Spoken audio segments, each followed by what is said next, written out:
Hey guys, আসসালামু আলাইকুম। তো গাইস, আজকে স্টার্লিং এর সামনে আবারও একটা দুর্ঘটনা।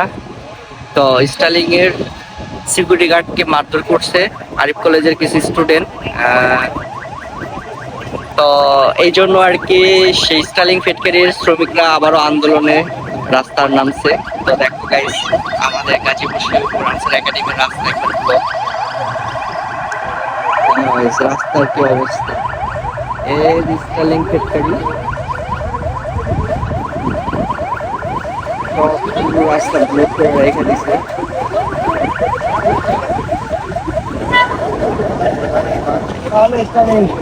এই হলো অবস্থা।